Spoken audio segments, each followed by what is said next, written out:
There is a pressing need to professionally develop our next generation. Leadership supply hasn't kept up with demand. We need to invest in individuals who will be ready to fill mission-critical roles and lead our organizations.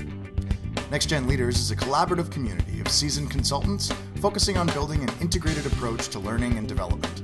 We're delighted to introduce you to one such member of our team.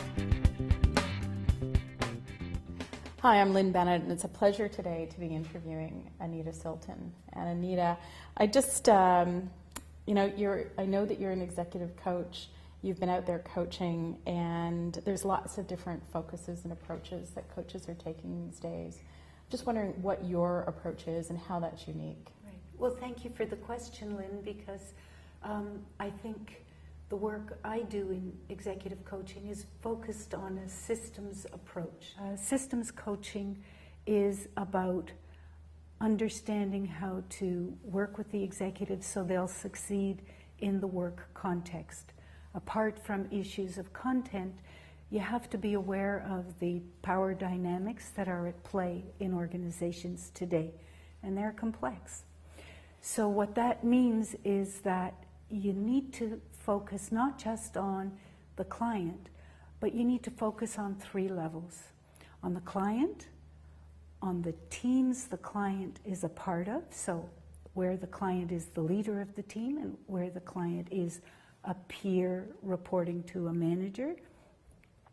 So two teams, and then you also need to think about how the organization impacts the client. In learning to understand your client, my client, I start by trying to explore their own sense of values, purpose, and what they're aspiring to accomplish. We do a lot of work using assessments, either self-assessments or 360 assessments that help us understand their deep character strengths, their competencies, their potential areas for development or derailers. When we debrief those, we focus on preparing a development plan and having the client prioritize their goals for development tells you a whole lot about what's most important to them.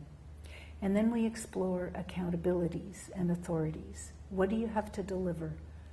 What authorities do you have to deliver those on? If there are misalignments between those, it's going to be a very tough slug for the client to actually deliver on what's expected of them.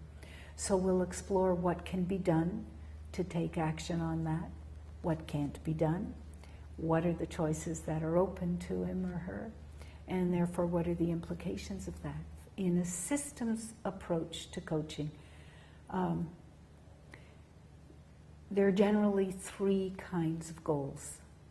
The first has to do with developing self-mastery and learning to understand the client's strengths, weaknesses, potential derailers, understanding what impact those have on their own ability to achieve their intention.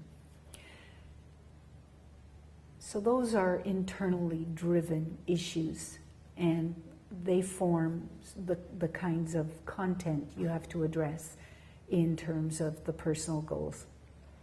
The second kind of goal the client might have has to do with maximizing potential.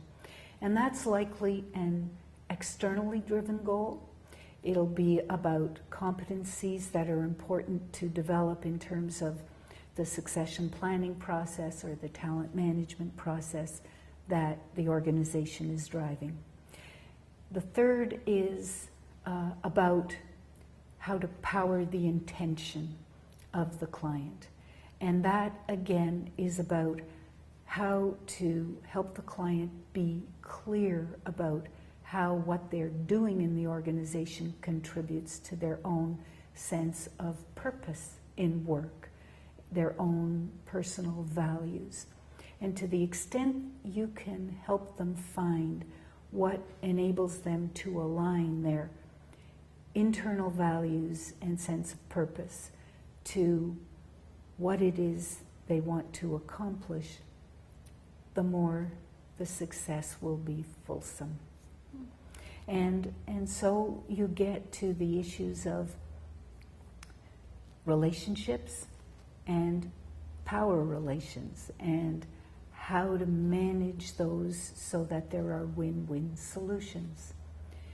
So fundamentally, the issue is to work with the client so that they can succeed in the context in which they are choosing to live, so they can be the best they can be, so they can achieve their aspirations.